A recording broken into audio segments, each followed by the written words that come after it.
Vendredi 8 novembre, bonjour à toutes et à tous, bienvenue dans cette nouvelle édition en régional. Avant toute chose, vos prévisions météo avec globalement du soleil mais un temps frais, 1 ou 2 degrés et pas plus relevés ce matin au lever du jour, 8 ou 9 degrés sur le littoral et la métropole lilloise cet après-midi. Quelques passages nuageux certes, mais globalement un temps en dégagé, mais frais je vous le disais. Et puis ce soir peut-être le retour des nuages et des averses, on en reparlera bien sûr avec les prévisions météo complètes juste après cette édition.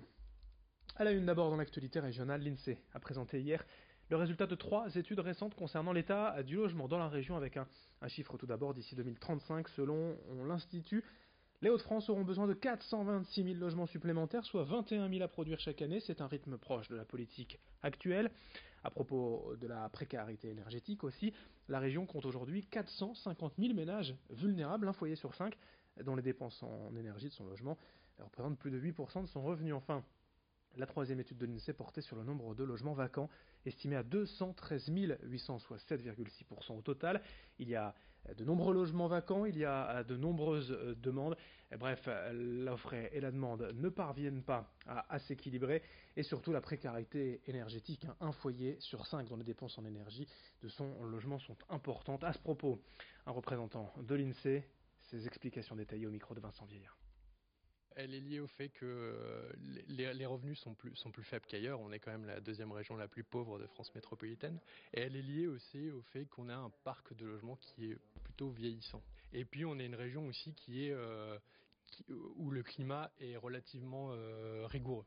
On est la quatrième région la plus froide de France. Donc ce qui joue aussi sur les dépenses énergétiques des logements. Il y a des politiques qui sont menées par les acteurs publics locaux pour informer sur les mesures disponibles pour les ménages, pour améliorer à la fois la qualité énergétique de leur logement et puis pour les aider financièrement à subvenir à leurs dépenses énergétiques.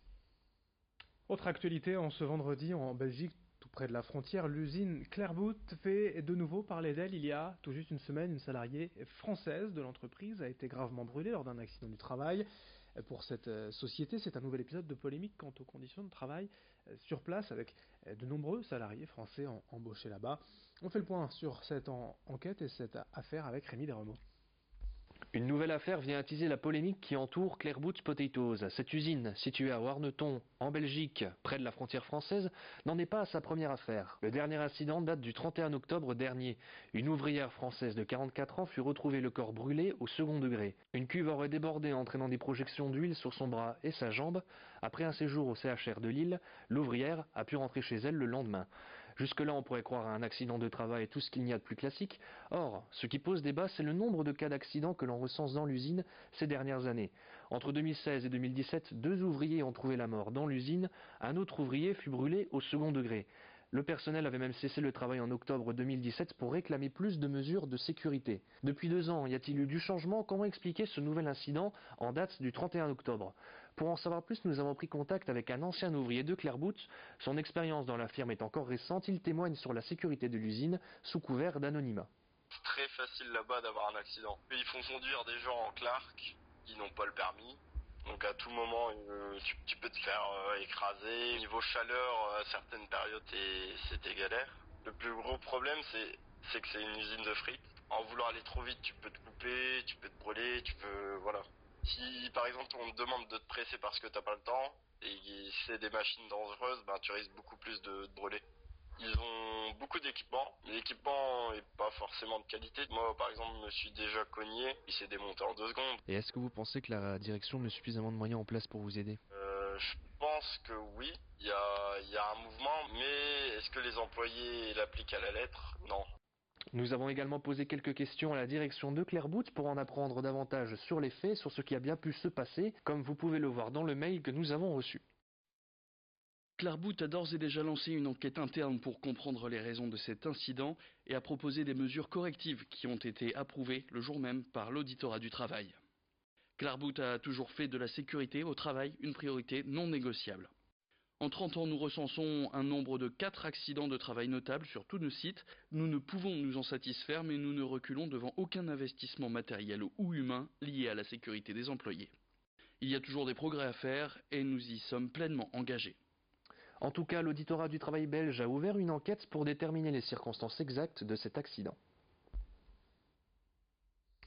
On enchaîne en cette édition avec une info emploi et formation dans les centres d'AFPI de Marc-en-Barœul et de Boulogne-sur-Mer. Demain, c'est journée porte ouverte, avec à la clé plus de 130 postes en alternance dans les secteurs de l'industrie et du BTP. Les cursus de formation peuvent encore être intégrés aujourd'hui jusqu'au 31 décembre et c'est une solution pour les étudiants souhaitant se réorienter 2 mois après la rentrée. Rendez-vous demain matin de 9h à midi au centre AFPI de Marc-en-Barœul et de Boulogne pour découvrir ces filières et ces formations dans la région.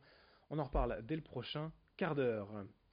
Dans ce journal et également ce vendredi, veille de week-end, dont on va donner une info aux amateurs de bons produits du terroir. Le salon des 3 jours gourmands est de retour ce week-end au Pasino de Saint-Amand-les-Eaux dès aujourd'hui et jusqu'à lundi. Plus de 60 exposants venus de toute la France vont proposer leur production. Il y a à manger et à boire, des produits emblématiques du terroir français, mais aussi quelques belles découvertes pour apprécier tout le savoir-faire des artisans de nos régions. Et bien sûr, ici dans le Nord-Pas-de-Calais, avec quelques produits à redécouvrir. Explication avec Philippe Mix, l'organisateur des 3 jours gourmands, notre invité en plateau cette semaine.